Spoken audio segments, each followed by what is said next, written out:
Carmen, qué placer tenerte aquí. No, gracias a ti por la invitación. Yo soy la que me siento orgullosa de estar a tu lado. Bueno, aquí tengo en mis manos tu libro que acabas de escribir. El cambio es crisis y oportunidad. Que a mí me impresionó mucho al platicar contigo, saber todos los cambios a los cuales la vida te ha enfrentado, como a todos nos enfrenta cambios, ¿verdad? Pero lo que me encanta es que tú has desarrollado, tú escribís aquí acerca de una metodología de cómo no quedarte solo en ese cambio, ¿verdad? Sino que cómo utilizar esas cosas que vienen externas a nosotros para llegar a una verdadera transformación interna y usarlo, digamos, a nuestro favor y en nuestro crecimiento. Contame un poco de esos cambios que la vida te ha enfrentado y cómo llegaste a esto, a ser quien sos tú ahorita a través de estas transformaciones. Sí, mira, todo empezó por un montón, o sea, no, lo que me ha pasado a mí no es algo que me pase exclusivamente a mí, yo creo que nos pasa a todos y todos nos vamos a enfrentar a estos cambios. Lo que pasa es que pasaron como en un periodo corto, no tan corto, 10 años de tiempo, y gracias a que me encontré con una coach de vida que me hizo ver, ¿no? Me decía, ¿te das cuenta de lo que te ha pasado en 10 años? Has leído este libro, y me recomendó un libro que se llama así, Transiciones, de William Bridges, y léelo porque te va a ayudar a entender lo que te ha pasado, ¿no? Yo creo que una de las cosas que he aprendido en este proceso, en estos procesos, es precisamente eso, a prepararme, ¿no? A prepararme para enfrentar todo lo que la vida nos está trayendo, ¿no? El mundo está cambiando muy rápido, lo que nos pasó hace año y unos meses es también bastante cambiante, y entonces empecé a prepararme a leer y he aprendido muchísimo, he crecido, soy otra persona como tú dices y una persona mucho más feliz, mucho más tranquila y agradecida, a pesar de que algunos cambios han sido muy duros, ¿no? Yo creo que una de las cosas que aprendí y que creo que son bastante importantes es nosotros solo podemos manejarnos a nosotros mismos, no podemos controlar ni el entorno ni a los demás. Entonces, cómo enfrentes tú, cómo veas tú a los demás y tu entorno es lo que va a definir tu estado de ánimo. Pueden venir huracanes, terremotos, pandemias, y eso no lo vamos a poder evitar, ¿no? Y por lo tanto tampoco los finales a los que nos enfrentamos en la vida, ¿no? A pérdidas, despidos, separaciones, muertes, enfermedades graves, la salida de los hijos del hogar. Todo eso es parte de la vida, ¿no? Incluso crecer, ¿no? Es decir, tú vas pasando las etapas de tu vida y van a implicar cambios. Unos los buscamos, ¿no? Como cuando salimos a la universidad, queremos ese cambio. Y eso no significa que va a ser más fácil, ¿no? Todos sabemos que el primer año de universidad es como muy desestabilizador para mucha gente, pero es algo que buscamos. O sea, que un cambio sea voluntario o involuntario no va a implicar que sea más fácil.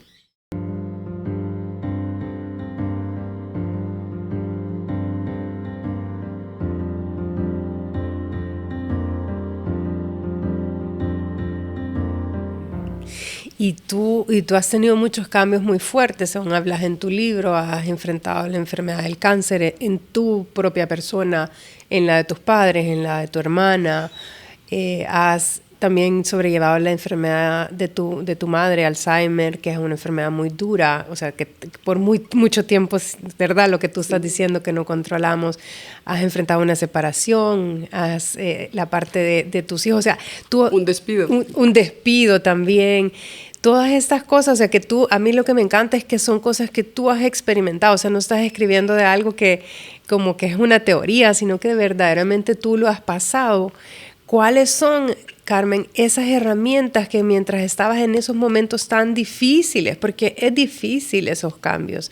Cuando los hablamos se ven un poco más fáciles, ¿verdad? Que solo los estamos enumerando, pero en esos días en que verdaderamente uno dice por qué, y como tú me comentas, no vinieron juntas muchas de estas cosas. Sí. Entonces, ¿a dónde encontrás esa fuerza o a dónde encontrás esa luz que seguir o ver? ¿Qué herramientas utilizaste y qué es lo que tú propones, digamos, en esta metodología? Mira, sí, efectivamente, algunos llegaron juntos, como fue cuando en la misma semana que me diagnosticaron el cáncer, me dieron una carta de despido de mi trabajo, y ese fue como el fondo del pozo, ¿no? O sea, ahí mis hijas salían a la universidad en ese momento, yo tenía 53 años, y todos los preconceptos que tenemos, ¿no? A los 53 años yo no voy a encontrar trabajo, además había hecho mucho esfuerzo para prevenir un cáncer, que el cáncer que me dio es genético, y yo había hecho todo lo posible para que no me diera, ¿no? Llegando al fondo, ¿no? Al fondo, yo lo que me di cuenta es que tenía que buscar ayuda. O sea, y tampoco me di cuenta yo sola, es decir, gracias a Dios hablo con mis amigas y una amiga me dijo, Carmen, si realmente no sabes qué hacer con tu vida, busca una coach de vida. Yo nunca había escuchado ese concepto y realmente no, como no sabía qué hacer, dije, bueno, pues voy a buscar este camino porque alguien me tiene que ayudar a salir de esto, ¿no? O sea, todos sabemos que lo único que no tiene remedio es la muerte, ¿no? Entonces, ¿cómo llegamos a que todo lo demás tenga remedio? Es el proceso, ¿no? Y efectivamente, cuando me reuní con una coach que me recomendaron, ese fue el punto de quiebre, ¿no? Ahí empecé a ver todo de otra manera, empecé a ver que había solución para mi situación laboral.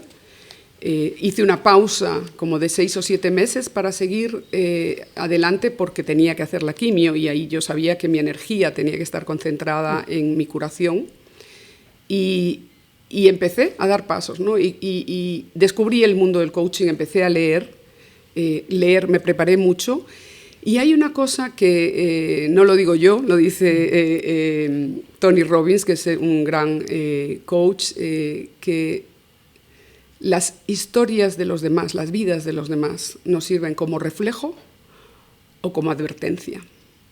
Entonces, por ponerte el ejemplo, yo creo que el que puede afectarnos más dentro es el cáncer, ¿no? Entonces, cuando a mí me dio cáncer, yo me vi reflejada en mis padres, ¿no? Vi cómo mis padres pasaron por el cáncer. Y lo pasaron de distinta manera, ¿no? Mi madre siguió su vida adelante, feliz, tranquila, como que el cáncer no pasó por ella. Eso obviamente el cáncer implica que tú un año de tu vida lo vas a tener que dedicar, mínimo un año, a tener cuidado de tu salud. Pero después toda su vida siguió igual. En el caso de mi padre no fue así. Mi padre superó el cáncer que tuvo. Durante 12 años estuvo curado. Sin embargo, cada año se iba deprimiendo más, ¿no? Y nosotros los hijos lo veíamos y eso hizo que los últimos 12 años de una persona maravillosa se convirtieran en una amargura constante que lo llevó a la muerte, ¿no? Y entonces cuando yo vi eso, primero no me paré en el por qué. ¿Por qué a mí? Yo sabía por qué. Porque tenía una mutación genética que venía del lado de mi madre. Y entonces dije, bueno, me tocó. Aunque había hecho un montón de operaciones para prevenirlo, ¿no?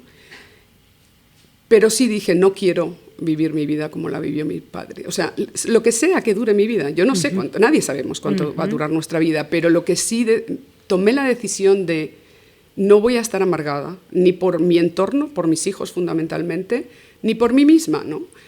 Y decidí, ok, me quedan 3, 5 meses de vida, 2 años, 5 años, o me curo como mis padres. Mis padres los dos se curaron del cáncer. Y eso, entonces, ¿qué haces? Te agarras de ese tipo de mensajes, ¿no? No te voy a decir que fue fácil, o sea, obviamente tenemos 70.000 pensamientos al día en nuestras cabezas y la mayoría son malos, ¿no? Entonces, ¿Cómo transformas eso? Es otra de las técnicas que aprendí en coaching, ¿no? O sea, tú tienes que ir transformando esos pensamientos, ¿no? Y obviamente yo no te voy a decir después de 4 años que de repente yo me levante y diga, se me va a reproducir. O sea, el cáncer que yo tuve es muy raro y además muy altamente reproducible. Pero aprendí a pasar esa página, o sea, en cuanto llega el pensamiento lo elimino, porque no me hace bien. Es decir, ¿a mí de qué me sirve pensar que me voy a morir hoy o mañana? De nada. Y si me decís concretamente cómo lo eliminas. Sí, ahí tú tienes trucos. Miras el pensamiento, te observas que tienes ese pensamiento y ese pensamiento tú lo puedes cambiar inmediatamente. Con un pensamiento positivo, ¿no? El miedo es una historia que nos contamos que nunca va a ser realidad. Ajá. Entonces, igual que te inventaste la historia que te asusta, te puedes inventar una historia que te convenga.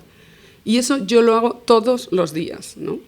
No sé si conoces una leyenda que tienen los indios cherokees, que es muy, muy bonita. A mí me ayudó mucho. Y es el abuelo le cuenta a su hijo que nosotros tenemos en la cabeza un lobo bueno y un lobo malo, ¿no? Y el lobo malo está lleno de envidia, de rencor, de todas las emociones malas que nos hunden, ¿no? Y el lobo bueno está agradecido, bendecido y tiene buenas emociones, ¿no? Y que estos dos lobos están en nuestra cabeza permanentemente y luchan todo el día. Y el nietito le pregunta al abuelo, abuelo, ¿y qué lobo gana la pelea? Y el abuelo le dice, el lobo que tú alimentas. A mí me pareció increíble. Es decir, buenísimo. Nosotros tenemos, o sea, todos tenemos algunos le llaman el monito que tenemos, el monito que te hunde, el que te autosabotea, todos tenemos eso. Todos los días pensamos que algo nos va a ir mal, todos los días pensamos que no somos personas valiosas. Son 70.000 pensamientos al día los que tenemos. Cómo tú haces para cambiarlos es lo que es la clave de todo, yo creo, ¿no? Porque yo puedo contarte la misma historia de esas 5 transiciones que cuento en el libro de una manera completamente diferente. Es correcto. Entonces, la historia que te cuentas, y tú puedes cambiar la historia, es decir, lo que pasó, pasó, después tú puedes contar la historia de otra manera, ¿no? Porque eso te va a alimentar y te va a subir la energía. Y está comprobado que somos energía, ¿no? Es decir, cuando estás deprimido, cuando tienes rencor, cuando estás enojado o frustrado, tu nivel de energía está medido y es por debajo de los 200. Y a medida que tú vas machacándote con esas emociones negativas, tus células te están escuchando. Y es como que uno atrae, ¿verdad? Como que es un imán, o sea, estás vibrando una cierta energía. Si es una frecuencia baja, pues atraes cosas negativas, ¿verdad? Sí, y además te enfermas. Es decir, porque está comprobado que las células reciben poca energía para cómo ellas deben de funcionar. Entonces, no estás alimentando las células que deberían elevarte. Y, por ejemplo, está medido que 200, 250 es el nivel de aceptación, ¿no? Y de ahí vas para arriba, al nivel de amor, al nivel de agradecimiento, y está medido hasta 1000, ¿no? 750, 1600. Y te dicen, esto ya está estudiado, no es una cosa ni esotérica ni nada, está totalmente medido. Científicamente medido. Y dicen que las personas como Jesús, Mahatma Gandhi, la Madre Teresa, Martin Luther King, todas esas personas estaban vibrando en un nivel de 750 a 1000. Es muy difícil llegar ahí, pero todos podemos hacerlo, ¿no? Y las más altas, después de vibrar a ese nivel de iluminación, debajo está la paz, el amor, el agradecimiento, que es una de las herramientas más grandes que tú puedes tener en tu vida para mejorar tu calidad de vida. Y para llevarte a la paz y al amor, creo Exactamente, yo, porque desde el agradecimiento es que te conectas a otra frecuencia completamente. Sí. Y bueno, y todo esto ha sido lecturas, escuchar podcasts, elevar el ambiente en el que tú estás, ¿no? Es decir, si tú te pasas escuchando cosas negativas todo el día, no vas a poder superar esos 70.000 pensamientos ni cambiar esta vibración, que es lo que hace que tú puedas sentirte bien, ¿no? Hay otro truco que a mí me gustó mucho, que Mel Robbins lo promueve, y es, ella estaba como muy deprimida y empezó a darse cuenta de que si tú cuentas para atrás, el cerebro ve que hay un fin. O sea, si cuentas 1, 2, 3, 4, 5, no te sirve, porque el cerebro sabe que los números son infinitos. Pero si cuentas 5, 3, 4, 2, 1 y dices, ahora me levanto, esa energía que necesitas para levantarte, el cerebro te la da. Y ahí te duchas, buenísimo, lavas un par de platos en tu cocina, y ese alcanzar pequeñitas metas hace que ya tu energía se vaya a poner en movimiento. La frase que está ahora, yo la he empezado a escuchar este año, es: la emoción es energía en movimiento. Emoción, ¿no? Entonces, necesitas moverte a través de la música, de caminar, de lavar un plato, de colgar la ropa, de lavarte, de bañarte, de lavarte los dientes. Cualquier cosa que te haga moverte te va a empezar a producir una emoción. Y te ayuda a cambiar ese canal que necesitabas. Qué lindo.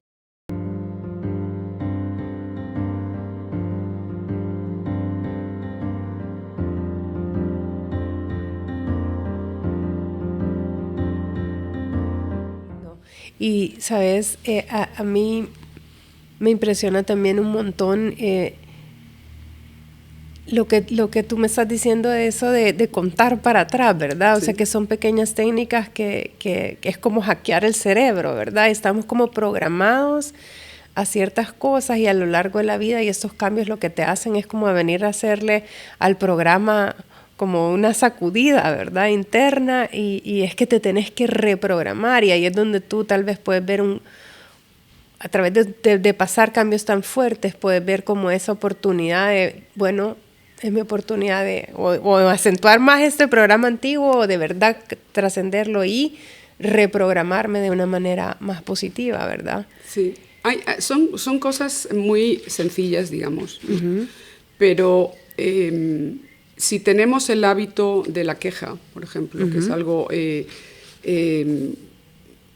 cuando tú estás acostumbrado a quejarte todo el día, a hablar mal de la gente, todo eso te va llenando, digamos, ¿no? Entonces tienes que decir, no, yo no quiero esto en mi vida, ¿no? Y eso es un cambio de hábitos. Si tú te fijas, cuando hablando de las partes de lo que conlleva un cambio, hay 3 fases, ¿no? Está la fase del final, y paradójicamente el final es el principio de esa transformación, ¿no? Explícame un poquito más de eso.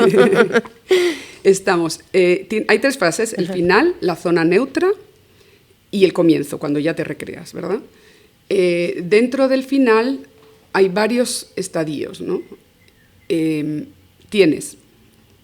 Primero es el shock, ¿no? Y todo final empieza por un quiebre, una ruptura, una crisis, ¿no? Y ahí, cuando tú recibes ese golpe de lo que sea, ¿no? Te despidieron, vas a jubilarte. A veces solamente jubilarte es un cambio grande en la vida de las personas, ¿no? O retirarte, decides separarte o te deciden separar. O sea, son shocks, ¿no? La muerte, la llegada de una enfermedad grave, la muerte de un familiar, todo eso son shocks. Y obviamente, cuando llega el shock, lo único que puedes hacer es pasar el duelo. Que el duelo también tiene sus fases, ¿verdad? Negación, rabia, negociación. Finalmente llega la aceptación o el rechazo, ¿no? Entonces, cuando tú te quedas en el rechazo, vamos a eliminar, digamos, las partes que ya no puedes trabajar, ¿no? Cuando te quedas en el rechazo de que este cambio te ha pasado, ahí empiezas a patinar, a patinar, a patinar. Y eso solo te lleva a una enfermedad, una depresión o a una crisis financiera. Entonces, por eso es importante darse cuenta de que, si bien el cambio es algo que nosotros tenemos que aceptar, y el final de la situación anterior tenemos que aceptarla, empecemos a ver que ese final no es nada más que un paso para la transformación. Lo que pasa es que tenemos muchas ideas preconcebidas de que el final es definitivo, es como una muerte, yo ya no tengo para dónde, y no, en realidad ese es el principio. Y entonces ahí tú empiezas una serie de pasitos, ¿no? que William Bridges los explica muy bien. Por ejemplo, primero te empiezas a desilusionar, supongamos con tu jefe o con tu pareja, ¿no? Te vas desilusionando y cuando estás en la fase de desilusión todavía no te estás empezando a transformar. ¿Por qué? Porque dices, ok, llegó tarde, seguramente la próxima vez va a llegar a tiempo, ¿no? Supongamos que es algo que te molesta, ¿no? O que tu jefe te gritó o te dijo algo que no te gustaba. Y vuelves a creer. Puedes pasar muchos años en la fase de desilusión, ¿no? O te puede pasar muchas veces. Cuando pasas de la desilusión al desencanto, es cuando empiezas ya a transformarte. Porque en el desencanto tú tienes 3 maneras de enfrentar el desencanto, ¿no? Te resignas y te conformas. Supongamos que es tu pareja que llega tarde siempre y entonces al final tú dices, no, nunca va a llegar a tiempo. Entonces ya te resignas y te conformas, pero te conformas de buena manera, ¿no? Lo aceptas. Lo aceptas. O te resignas de manera tóxica. Entonces tú dices, ok, me resigno, mi pareja nunca va a llegar temprano, pero empiezas a hablar mal de él. Yo esa no se la recomiendo a nadie. Porque, o siempre te molesta, ¿verdad? Exacto, porque la única que te estás amargando la vida eres tú. Entonces la segunda es te resignas y te conviertes en una persona tóxica. Y la tercera es no aceptas la situación y tomas acción, cambias. Decís, ok, no me gusta este trabajo, no me gusta que me hablen así, me voy, ¿no? O no me gusta cómo está esta relación, me voy. Entonces, son 3 maneras de enfrentar el desencanto. A continuación, o casi inmediatamente, tú ya estás, como te estás transformando, tienes que pasar por el desmantelamiento de tus rutinas. Es decir, si tú ibas a ese trabajo a través de ir en carro 1 hora, ibas escuchando música, eso ya no lo vas a poder hacer.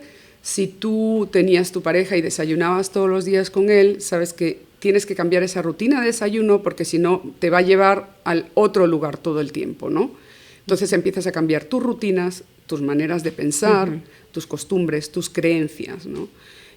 Porque todos tenemos las creencias que nos da el entorno y la familia son las fundamentales normalmente que te sirven como marco a lo largo de que creces.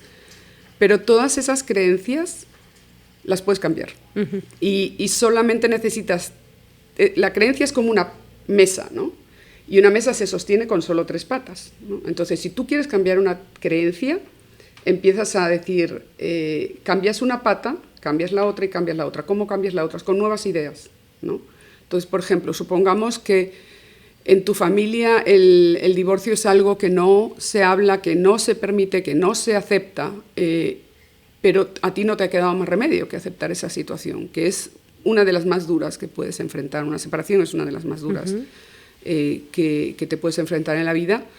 Entonces, tú vas a tener que luchar con todo ese ambiente social o esa creencia que tú misma tienes. A veces somos nosotros nuestros peores, digamos, jueces. Jueces. Entonces tú dices, ok, bueno, no, mis hijos van a estar mejor, yo voy a tener una cotidianidad más agradable y la tercera, yo voy a estar bien.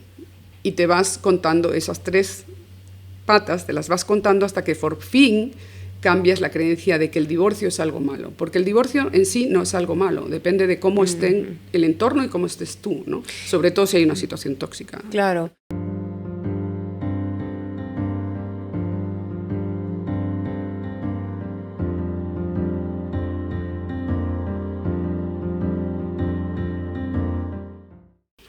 Y Carmen, yo siento que una de las cosas más importantes, mientras estás como en esa espiral para abajo, digamos, cuando estás ahí, que uno siente que eso nunca se va a acabar, ¿verdad? Sí. Que sentís como, uy, nunca voy a salir de esto, ¿verdad? Como la importancia de decirte en esos momentos, aunque no te lo creas, sí va a haber o sea, todo cambio tiene, o sea, toda transición tiene un proceso y todo pasa, todo final va a tener un principio. Y hay técnicas para aguantar la parte neutral, que es un poco la más inestable, porque en la parte neutral tú no eres quien eras. O sea, el cambio siempre va a llevarte a no ser quien eras. Tienes que cambiar tus creencias, tus hábitos, tus costumbres, te tienes que desidentificar.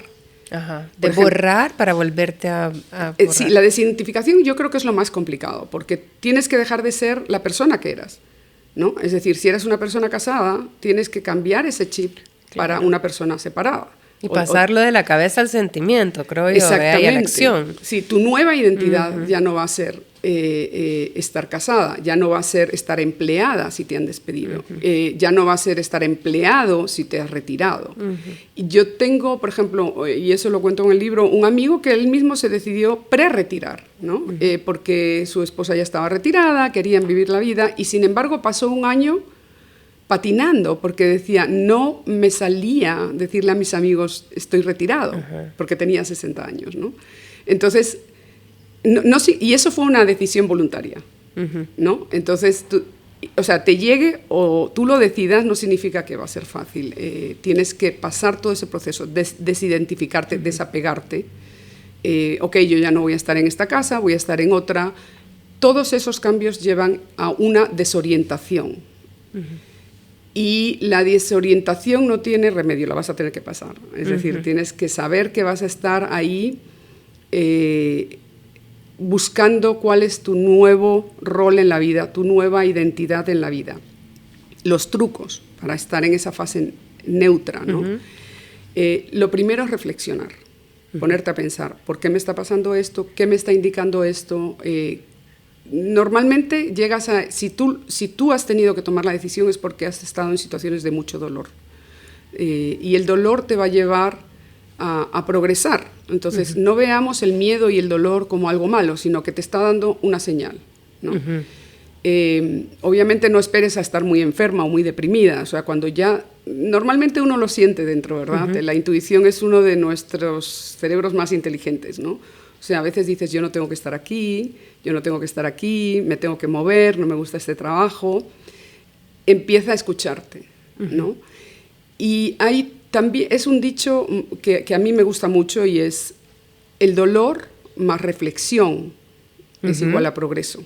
Qué lindo. Si en esa ecuación tú le quitas la reflexión, te quedaste solamente con el dolor. Entonces, eso no es bueno para nadie, digamos, ¿no? Entonces, primero reflexionar, después lo que hablamos, dedica 1 hora por lo menos al día. A veces tenemos hijos o responsabilidades que no podemos tener un tiempo para nosotros, pero es fundamental, ¿no?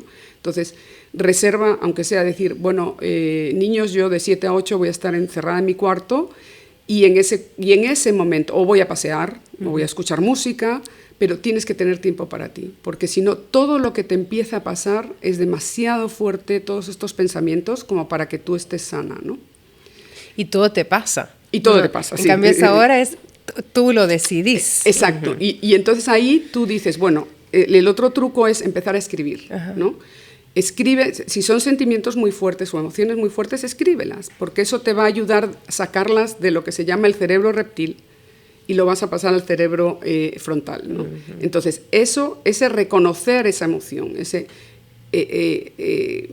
reconocerla, ¿no? Decir, ok, estoy sintiéndome mal, estoy sintiéndome triste, míralo, obsérvalo, escríbelo. Si tú lo escribes en un papel, es como que estás sacando esa emoción de tu cerebro, ¿no?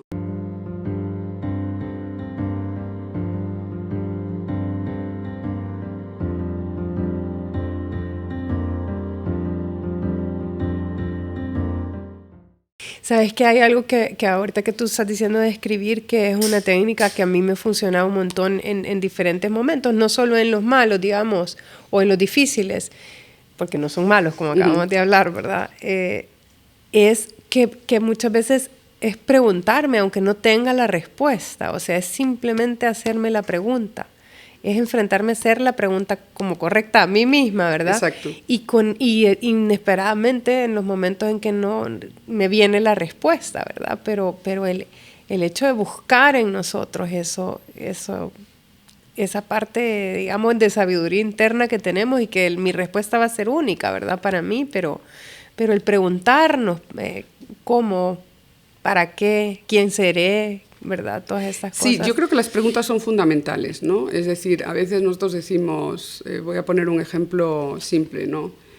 Estoy horrible, estoy gordísima. Nosotros somos nuestros peores jueces, ¿no? Entonces, La primera pregunta que te deberías de hacer ¿es verdad?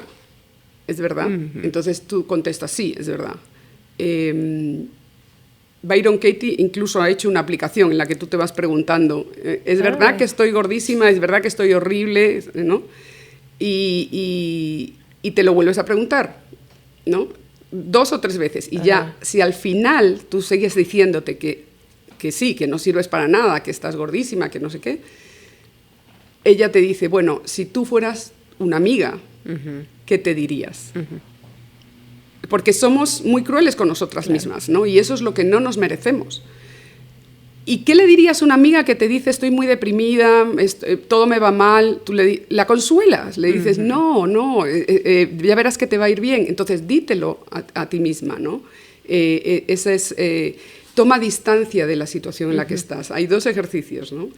Que te lo comentaba el otro día. Y uno es muy fuerte y es pensar que tienes ya 90 años o que ya estás al final de tu vida. Y miras para atrás y dices, ¿cómo me veo? ¿Cómo me gustaría que me vieran? O cómo me gustaría verme, suponte, en el momento en que tuve el cáncer. ¿Cómo me gustaría verme en el momento en el que me separé? ¿Cómo me gustaría que mis hijos me vieran o los demás me vieran, ¿no? Y normalmente no te dices, me gustaría verte histriónica, llorando, deprimida, tirada en una cama, ¿no? Sino que, a mí me gustaría verme que he salido adelante, que han pasado 40 años y he salido adelante, ¿no?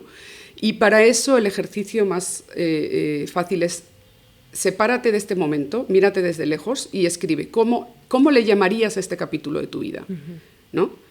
El fracaso de mi cáncer o yo soy una sobreviviente de cáncer, ¿no? Soy una víctima del cáncer, soy una víctima de una separación, soy una víctima de mi ex esposo o soy una víctima de mi jefe, o no, yo voy a ser capaz de superar esto. Y para eso el ejemplo que sirve mucho es, por ejemplo, tú estás yendo al aeropuerto y estás en un parón de tráfico y tú te pones nerviosa, dices no voy a llegar, dices de todo, ¿no? Finalmente llegas al aeropuerto y te subes al avión. Y de repente miras por la ventana y ves el mismo tráfico. Y dices, qué bonitas se ven las luces, ¿no? Claro, entonces tú dices, es el mismo tráfico en el que tú estabas. Entonces, en ese tráfico que tú estás es cuando tú estás en el proceso más fuerte de cambio. Pero vas a saber que vas a salir. Y otra cosa, entonces cuando haces todos estos trucos, ¿no? Te miras, te observas, te tratas bien, te quieres, ¿no? Después llega, ¿cómo identifico mi comienzo? Porque esa es otra fase, ¿no? Difícil, ¿no? De decir, ¿cómo sé que ya me transformé? ¿Cómo sé que ya la transición terminó? ¿Y cómo sé que estoy recreándome? ¿Y tú pensás que mucha gente se queda en la parte anterior también por un miedo a decir, tengo oportunidades, y no querer coger esas oportunidades y quedarte como que patinando? Exacto, como que eso te define, ¿verdad? Y tenés como de alguna manera tendencia a olvidar que somos más que ese acontecimiento grave que nos está pasando en la vida. Yo, como te digo, el ejemplo más grande de esto yo lo tuve en mi padre. Es decir, mi padre superó el cáncer, pero el cáncer nunca salió de su cabeza. O sea, la enfermedad del cuerpo se fue, pero en su cabeza no se fue. Y que terminó en una depresión tan grave que lo llevó a la muerte. Entonces, quedarte patinando en un evento de este tipo es lo peor que puedes hacer, desde el punto de vista emocional, de depresión, físico, porque probablemente te vas a enfermar. Es decir, yo creo que lo más fácil es esto, por ejemplo, digamos, yo todavía no he pasado los 5 años del cáncer, por lo tanto yo no puedo decir que estoy curada del cáncer que tuve, ¿no? Pero yo no lo pienso, porque entonces hubiera pasado estos 4 años exactamente como pasó mi papá a los 12, llorando, quejándome, amargada, y entonces, ¿para dónde voy? Es decir, ¿cómo voy a pasar? Suponte que estos sean mis últimos 4 años de la vida. No estaríamos aquí, ¿entiendes? Disfrutando de todo este conocimiento, de todo esto que lees, de toda esta felicidad. Porque yo me siento en las mejores etapas de mi vida. Qué lindo. Y tú dices, tenías como que todo en contra, sí, O sea, estabas despedida, tenías cáncer, tienes 50 años, es como que tú sientes que se acabó. La vida se acabó. Y al revés, estamos en una etapa del universo, una etapa de la evolución de la humanidad, en que los 50 años, y tú lo oyes alrededor, son casi los mejores de tu vida. Claro, es cuando ya sabes qué querés, quién sos, lo que hay es lo que hay, Sí, ya no querés además, pretender más. Y eso también me encantó platicarlo contigo antes y quisiera que profundizáramos aquí un poco. Esa parte de que, lo que tú me acabas de decir, tenés 50 años y la mayoría de mujeres es, ya tengo 50 años, ya estuvo mi vida, sí. ya hice lo que hice y... ¿verdad? No se planifican, digamos, para el futuro que a ver, es una segunda etapa tal vez también de la vida, ¿verdad? Sí. O cuando te retirás, ¿cómo haces ese vacío que te queda? ¿Cómo lo planificás? ¿Cuál es tu experiencia con toda esta parte de la mujer ante estos retos de la edad de los 50 años, pues, o de los... Sí, mira, yo creo que es otro paradigma, ¿no? Es decir, justo acabo de estar en una conferencia de liderazgo de mujeres y vino una conferencista que me encantó porque ella estudia esto, ¿no? Los efectos de la longevidad en los países, en las personas. Y todos sus estudios, o sea, lo estudia desde los 20 años hasta los 70, a ella le van demostrando que todos los preconceptos que tenemos de las edades de la vida, por ejemplo, que a los 30 años es el pico de tu vida profesional, y ella se ha dado cuenta de que eso no es verdad. Es más, incluso a las mujeres jóvenes que estaban en esa conferencia les dijo, a los 30 años dedícate a tu vida reproductiva y un poco a la productiva, porque la productiva la vas a retomar después, pero la reproductiva es muy difícil de retomar después, ¿no? Y ella, analizando las vidas de las mujeres, comprobó que es a partir de los 45 o 50 cuando nosotros estamos en lo mejor de nuestra vida profesional, sentimental y de proyección de vida. Ahora, ¿qué pasa con la longevidad a la que estamos enfrentados ahora? Jane Fonda lo define muy bien, le llama las 3 etapas de la vida, que es 30 años, 60 años y la tercera parte de la vida, que es de los 60 hasta los 90 y ahora también hasta los 100, ¿no? Porque siempre alargamos la vida de nuestros padres. Si tu madre está llegando a los 90, probablemente tú llegues a los 100. Entonces, en realidad estamos en la mitad de la vida, a los 50. Entonces, tienes que saber qué vas a hacer desde el punto de vista productivo, desde el punto de vista recreativo, que es muy importante. A esta edad ya los hijos se han ido de la casa, hay un trend mundial, una tendencia mundial, que es que la mayor cantidad de divorcios se está dando a esta edad, lo acabamos de ver con los Gates, con los besos. ¿Por qué? Porque tu vida terminó, la vida reproductiva terminó, tus hijos ya están grandes. Y entonces ahí empiezas a preguntarte, bueno, también es cierto que yo soy de la última generación de los baby boomers, pero los baby boomers, las mujeres de los baby boomers, somos la primera generación de mujeres que sí tenemos influencia social, política, financiera, y entonces a los 50 dices, ok, ¿qué quiero hacer el resto de mi vida? En los otros 40 años o los próximos 30 años. Y a veces no es compartir la vida con quien fue la persona con la que tuviste tus hijos, sino que quieres... Y esta mujer lo estudia y dice que hay como 3 vías, ¿no? Las mujeres que deciden quedarse solas, las mujeres que se vuelven a acompañar y las mujeres que empieza una explosión de su vida productiva, ¿no? Y ella pone ejemplos muy claros, ¿no? Puedes ver a Nancy Pelosi, tiene 70 años y es la jefa de la Cámara en Estados Unidos, Christine Lagarde en el Banco Mundial, la jefa del Fondo Monetario, la jefa de la Comunidad Económica Europea, ahora la jefa de la Reserva Federal, son todas mujeres de 60 o a veces 70, ¿no? Como Nancy Pelosi. Entonces ella dice, es un mito lo de los 30 años, y más bien y estábamos en esa conferencia y muchas chicas decían, mi abuela se acaba de poner a editar libros y a publicar libros, ¿no? Y es cierto, o sea, y yo creo, está bastante estudiado que cuando salimos de nuestra vida productiva, la principal vida productiva, porque podemos tener otras y deberíamos de tener otras, porque como no sabemos, si no cuentas con una jubilación y no sabes cómo te vas a mantener después de dejar tu trabajo, o tienes recursos más limitados, no debes de pensar que te tienes que limitar a esos recursos. Deberías de estar generando quizá otra vida productiva que sea quizá más tranquila, más adecuada a lo que tu corazón te dice o a lo que tus sentimientos te dicen, ¿no? Puede ser el arte, ¿no? El arte es importante, la recreación es importante. A lo mejor decides irte a viajar el resto de tu vida. Hay distintas etapas de la vida de uno. Tienes que ver en qué gastas tu vida diariamente y cómo la vas a querer gastar o usar.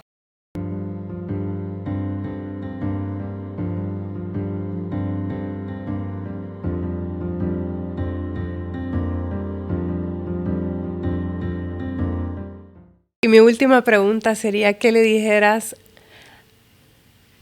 a Carmen de 25 años?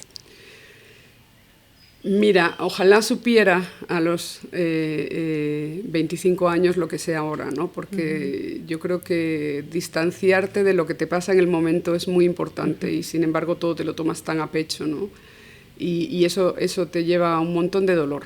Y yo creo que eso, ¿no? Que si estás en una situación de dolor y te pones a reflexionar, a trabajarlo, es la manera de evolucionar, de progresar y de crecer.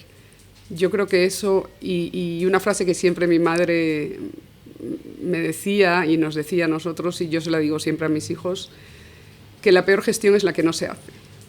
Es decir, la inactividad y quedarte paralizado no te va a traer cosas buenas. Y abraza el cambio, abraza el miedo, abraza el dolor.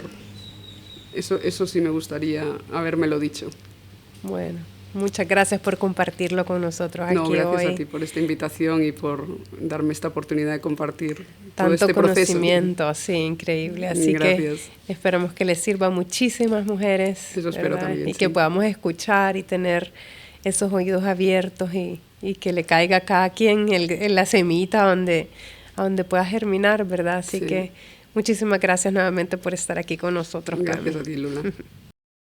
El libro es todo este proceso resumido y después en esta pandemia, que cuando me dio el COVID me sentí un poco decaída, decidí escribirlo, me concentré y lo saqué en marzo y Lula lo tiene aquí en la tienda. En Luna Mena está la copia en tapa blanda y también se puede comprar en Amazon y va a estar en otras librerías de aquí de El Salvador. Los invito a venir, es un libro lleno de conocimiento, como ya se dieron cuenta, igual que ella. Así que es una oportunidad que tenemos para transformarnos.